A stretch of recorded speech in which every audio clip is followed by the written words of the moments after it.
여러분 안녕하십니까? 네, 오늘 시간에는 저희 주성아 TV 여러 차례 많이 나왔죠. 장혁 씨 모시고 다시 북한 내부에서 일어났던 크고 작은 이야기 나눠보도록 하겠습니다. 장혁 씨가 아마 저 주성아 TV에 참 많이 나왔죠. 네. 그래서 제가 장혁 씨를 좋아하는 이유는 어쨌든 그 2019년 11월까지 불과 2년 전까지 북한 주민이었고, 그래서 생생한 북한 얘기들 많이 알고 있습니다. 2020년 5월에 하나원 나왔기 때문에 정말 생생한 정보들이 많을 뿐더러 본인 자체가 북한의 수재들만 가는 이과대학을 나왔고, 또 그리고 북한에서 경영도 해봤고, 또 자기만의 사고방식이 뚜렷해가지고 사물을 보는 각도가 제가 참 마음에 들어서 자주 초대하려고 합니다.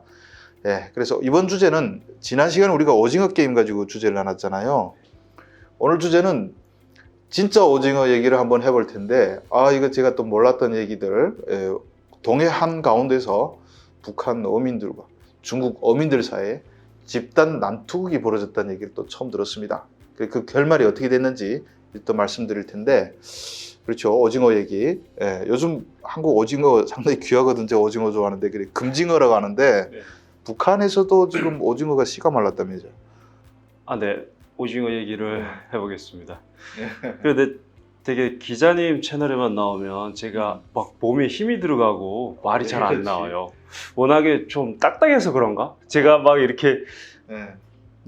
다시 찾아주셔서 감사합니다, 이런 말 해야 될 것 같은 분위기라서. 저도 고민돼요. 왜냐면 네. 요즘 보니까 이게 이 남녀 짝을 맞춰가지고 네.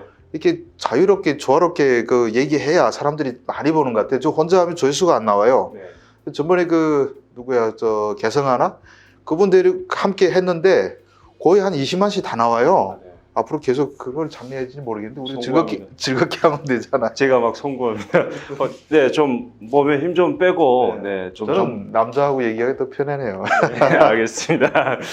오징어 잡이가 이제 북한 경제 변천사하고 사실 밀접하게 연관돼 있잖아요. 그래서 진짜 20년 전에는 오징어 잡이를 여러 작은 그 매생이죠. 그런 거 타고 막 3-4명. 전마선, 네. 나무배. 제가 많이 가서 해봤잖아요. 3명 딱 타는 배. 예, 손으로 탁 이래가지고. 맞습니다. 예. 그래서 그거를 손치기라고 표현을 하죠. 밤새 그 낚시 공구를 바다에 들이고 이렇게 계속 당겨서 이제 탁 걸치면 그 끌어올리고. 이렇게 끌어올리고. 네, 맞습니다. 이거를 그 밤새 이렇게 하는데 사람들이 그거를 하늘에 주먹질하는 데 비유를 해요. 이렇게 하죠. 네네. 그래서 정말 하늘 안에 주먹질하는 게 지금 답이 없다, 이런 식의 표현을 많이 쓰면서 밤을 새워서 이렇게 하던 고단하던 시절이 있었잖아요. 근데 그때는 실제 잡히기도 좀 많이 잡혔고, 그렇게 멀리 안 나가서 이렇게 손으로 하는데도 그러던 것이 점점 그 군물로 이제는 그 자망이라고 하나요? 네. 갑자기 생각이 안 나는데 그 군물을 이렇게 중앙에 수면에 이렇게 들여가지고 예, 얼마만큼 깊이 여가지고 트롤이 쫙 끌고 나가는 거예요. 그 뜨랄 자체는 본질적으로 아직 그 낙지 잡인 뜨랄을 안 하고 건착으로 이렇게 해서 조이는 방식이랑 네, 이렇게 자망 이렇게 쭉 들여가지고 그 낙지 잡는 이런 방식으로 지금 많이 바뀌고요. 그리고 배도 점점 커졌어요.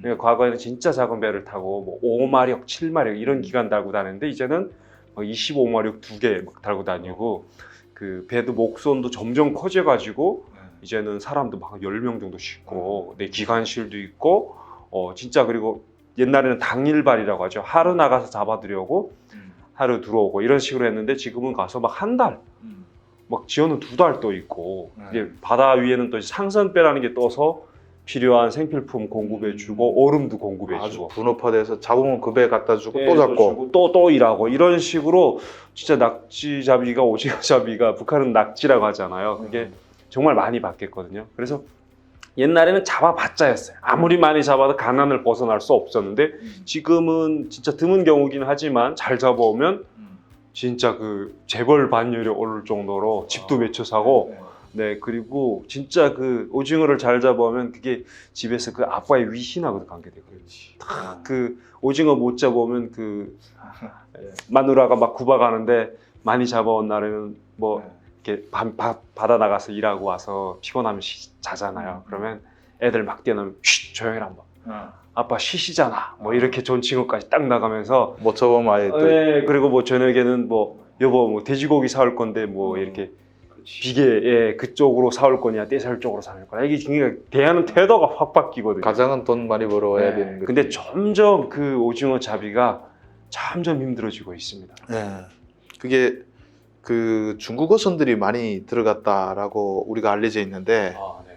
이게 오징어라는 게 회유성이니까 북한에서 내려왔다가 다시 돌아서 또 올라간단 말이에요. 네. 근데 어느 순간부터 한국도 마르기 시작했어요. 그러니까 북한도 말랐을 거 아니에요. 근데 우리는 그 중국 어선 때문이라고 하는데 북한도 그렇게 분석하나요? 그 사람들이 중국 어선이 한 100척 정도 들어와서 동해를 이렇게 그 쓸고 다녀요. 언제부터? 그게 한 이제는 10년 넘는 일로 알고 있는데 이제 두 척씩 걔네는 짝을 지어 다니면서 뜰알 방법으로 잡아요. 그러니까 북한 내부에서도 과거에는 뜰알로 그 수산물 잡았는데 그게 이렇게 바닥을 이렇게 쓰는 막 그런 그렇지. 식으로 해서 작은 생태계를 파괴한다고 해서 자기네는 그렇게 못 잡았게 하거든요. 근데 중국 어선만큼은 또 특혜를 줘가지고 얘네는 군물 양옆에 잡고 이렇게 잡아 끄는 방식으로 오징어를 쓸어가요. 그렇게 쓸어가니까 우리 한국에도 오징어 안 오는 거 아니에요? 그런가요? 대체로 난 밑에서 올라오는 걸로 알고 있거든요. 그래서 오징어 잡이 초기에는 사람들이 다 이렇게 남쪽으로 마중 가요, 오징어를. 그러다가 그때를 따라서 이제 자기네 그 앞바다에 있을 때 잡고 올라가면 러시아 가면 러시아 또 따라가고 이런 식으로 하거든요. 그러니까 그 어업 조건을 다 북한에서 팔아먹은 거잖아요. 네, 그게 그 사람들 말로는 그 과거 김일성이 뭐 이렇게 무장투쟁할 때 뭐 그때 그 중국인 지주하고 되게 중국인 자본가랑 이렇게 가까웠던 장우라. 친구 장우라라고 하는 그 가문의 어업권을 줬다라고 얘기를 해요. 그게 사실인지는 잘 모르겠지만 뜬금없는 얘기는 안 나오는 거니까 독점권을 줬다. 이렇게 독점권 줄 수가 있죠. 그러니까 회고록에 그 김일성의 거록 보면 장우라가 자기 위치를 말하지 않기 위해서 뭐 이렇게 독약 먹고 죽었기 죽었다. 때문에 나중에 김일성이가 90년대 초반에 장우라 가족들 자네들 다 불러다가 너희들은 내가 돌봐줄게 이런 얘기했단 말이에요. 당연히 그러니까 북한에서는 거기 뭐 김일성이 자식처럼 되니까 독점권 줄 수가 있는 거죠. 네. 근데 정확한 중국 배가 얼마 들어왔는지 숫자는 모르겠죠. 한 100척 정도 들어온 걸로 알고 있고요. 그 사람들이 이렇게 200마력 이상 되는 철선이 들어와 있어요. 네, 그런 배들이 막 두 척, 세 척씩 이렇게 끌고 다니면서 이렇게 바다를 쓰는데 문제는 그 오징어 잡이를 하는데 지금은 다 그물로 하잖아요. 그래서 그물을 이제 뭐 10발, 뭐 10개 내지 뭐 15개, 뭐 지어놓은 25대까지 이렇게 바다에 늘어뜨리고 있어요. 그 길이가 막 1km가 넘거든요. 한 줄 그물을 계속 이렇게. 네, 그러니까 그렇게 해가지고 그 끝을 그 매생이가 자기 배에다가 묶고 그러고 앉아 있어요. 그러니까 그렇게 며칠 동안 물에다가 최소 하루를 잠궈 놓고 있으면 그 이제 그 그물코에 오징어들이 끼는 거잖아요. 그러면 고도 가지고 이제 선별하고 다시 늘어뜨리고 이런 작업을 반복하는데 이렇게 바다에다가 쭉 늘어뜨리고 있으면 배들이 지나가면서 툭 쳐버린단 말이에요. 중국 배가 툭 쳐버리는 거죠. 쳐버리면 그물 다 잃는 거고 중국 배들이 그걸 거두러 가는데 그게 걷는 데만 몇 시간이 걸려서 그 순간에 거둘 수가 없어요. 그 자기 바다에 북한 어민들이 이렇게 이 컵과 컵 사이에 그물 쳐놓고 있는데 중국 배가 툭 치면 이게 그물이 엄청 비쌀 거 아니에요? 그 자기 전 재산 아니에요? 근데 중국 사람들이 들어와서 이 그물 치우니까 우리 배가 할 테니까 치우라 하면 뭐 자기 바다에서 지금 쫓겨나는 거잖아요. 네, 맞습니다. 그럼 뭐 갈등도 많고 싸움도 많이 벌어지겠네요. 중국하고 갈등이 사실 큰데요. 그 소소하게 이제 그물이라든가 이런 거 찢어지고 잃고 하는 사람들이 또 올라가서 보상을 요구하는 경우도 있어요. 그러면 이렇게 해결해 주는 경우도 간혹 있단 말이에요. 근데 사실은 해결이 안 되는 경우가 더 많고요. 제가 올 때 2019년 같은 경우에는 집단적인 이런 충돌, 난투극이 벌어졌던 적도 있거든요. 그러니까 그 얘기 오늘 한번 자세히 한번 들어보세요. 제가 저희 동네에서 그때 되게 이슈화됐던 일이라서 좀 사상이 알고 있는데 그때도 이렇게 배가 이렇게 그물을 쳐놓고 있었대요. 그런데 그 낮 시간에 아무런 조치 없이 중국 배가 들어가면 쳐버렸다는 거예요. 근데 이제 요즘에는 그 해상 경보라든가 이런 것도 있고 뭐 바다에 해적도 많아요. 그래서 몇 척씩 같이 다니거든요. 이걸 선단이라고 부르는데 그 오징어 잡이하는 사람들이 몇 척씩 같이 다니는데 자기네 배를 치고 지나갔으니까 그걸 항의하러 배에 올랐어요. 중국선이 서 있는 걸 따라가서 올랐어요. 한 배에 한 10명 정도씩 이제는 타고 다니거든요. 그러다 보니까 막 그 오른 게 한 20-30명이 오른 거예요, 배. 중국 배. 네. 막 기어 올라가가지고 뭐랑 말하다가 해결이 안 되니까 그냥 거기서 싸움이 붙어가지고 중국집. 배를 장악해 버린 거죠. 완전히. 중국 배를. 네. 그래서 막 중국 사람들을 그 기관실에다 가두고 자기들이 배를 점령했어요. 많이 세우고 막. 근데 이제 사실 배를 점령해서 무슨 어떤 목적이 있어서 그러는 건 아니에요. 그 배를 뭐 어디가 팔아먹을 수도 없고 약탈할 것도 없잖아요. 근데 어쨌든 배를 타고 되게 그 뭐 목적이 없는 투쟁 같은 게 벌어져가지고 막 진짜 여기저기 막 디저도 보고 막 라이터도 찾아서 아 신나네. 그래서 막 그 배를 장악하고 기분 내고 있었는데 중국 배가 그 점령 당하기 전에 자기네 배들끼리 이렇게 무선 교신을 했나 봐요.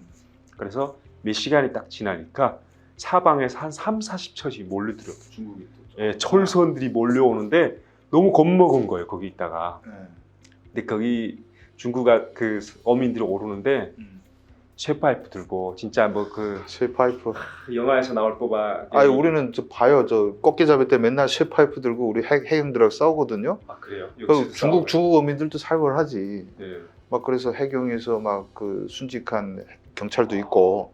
근데 그걸 또 북한 어부들한테 시전했다는 게 쇠파이프 들고. 쇠파이프 들고 이런 아저씨들이 오르는데 그 안에 애들이 다 싸우다 다 맞은 거예요. 그래서 막 피범벅되고 그냥 다 쫓아낸 거예요. 어떻게 줬어요? 그러니까 그 자기네 배다 집어 던지는 거예요. 그 목선 밑에 대릉대릉 몇 척 매달려 있잖아요. 그리고 한 척은 뭐 이렇게 좀 저항하니까 그냥 지나가면서 쳐버렸는데 그냥 그 나무배가 박살난 거예요. 그냥 터진다고 표현하는데 그게 이렇게 나무를 휘어가지고 못질해서 만든 배라서 약해요. 근데 그거 철선으로 쳐버리니까 그냥. 근데 그게 바다에서 죽으라는 거거든요. 그거를 터쳐버리는 게.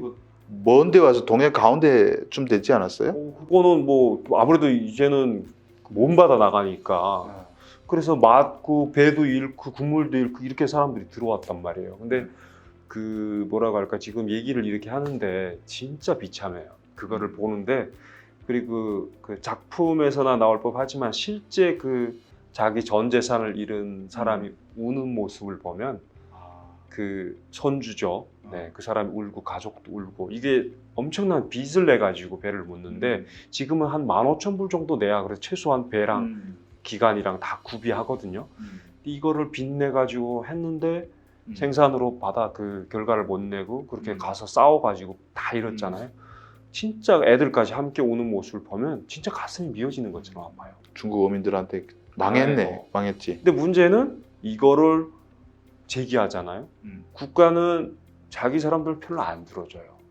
그래요? 네, 그러니까 이런 분쟁이 생기면 뭐 만날 그 정치 강국이라고 하는데 중국 문제하고 이렇게 해서 최소한에 어디는 잘하고 어디는 못했다 이렇게 시비 글을 갈라줘야 되는데 그걸 안 해주고 그냥 충돌하지 마.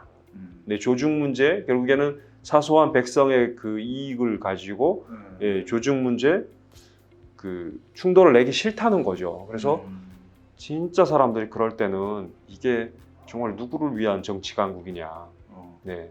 그리고 한국은 그래도 이게 해경이 나가서 보호라도 해주는데, 그러니까 지금 그러면 이런 생각 드네요. 우리 태풍 불게 되면 중국 어선들이 울릉도 뭐 제주도 수백 척이 쫙 들어와서 피난 온단 말이에요. 근데 피난 올 땐 또 중국 배들이 북한 항구에도 들어가겠죠? 아니 뭐 자기 집이지 오히려 그 물건도 팔고 경제적인 수익 많이 올리죠. 자, 이거 보니까 이게 뭐 북한 바다인지 중국 바다인지 모르겠어요. 나라가 힘이 없으니까 어민들이 당하고 또 한편 이런 생각 들어요. 북한은 전쟁 나면 북한군이 이긴다 뭐 이런 얘기하는 사람 많잖아요. 우린 뭐 깡이 좋고 목숨 내걸고 한다 이런 얘기하는데 결국 쪽수하고 체격, 장비 이런데 못 견디네요. 아무리 북한에도 악으로 버틸 수 있는 문제는 아니네요. 네. 자, 이렇게 자기 바다를 빼앗기면 북한 어민들이 어디 가겠습니까? 갈 데가 없겠죠. 그래서 어디 많이 가요? 뭐 일본 앞바다에도 가고 일본은 또 이제 자꾸 온다고 물포 쏴서 쫓아내는데 그 물 맞으면서도 안 가요. 아까 말씀드린 것처럼 일단 그 물 누래뜨리면 그거 걷는데 몇 시간 걸리고 안 돼. 그냥 맞으면서 있어요. 그러면 막 그 짜증 난다고 그 안에다 폐유를 섞어 쏘거든요. 일본에서. 네, 그럼 그거 맞고 들어오는 사람들은 얼굴이 그냥 새까매가지고. 아유, 일본도 저 폐유 섞어 쏘고 북한 가난한 사람 좀 봐줍시다. 아무튼 이 오징어 잡이 북한산 오징어 우리 하나 먹는데 들어옵니다. 이 오징어 잡는데도 진짜 생사를 건 전투가 벌어지고 있다는 거. 진짜 오징어 게임은 북한 동해 바다에서 진짜 사람도 많이 죽죠? 네, 태풍 때마다 많이 죽고요. 목숨 내고. 정말.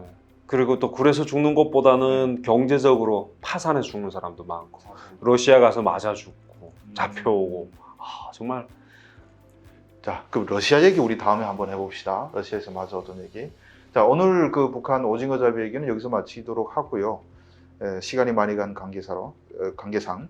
그래서 장혁 씨와는 다음 시간 다시 재밌는 얘기 더 나눠보도록 하겠습니다. 긴 시간 동안 시청해 주셔서 감사합니다.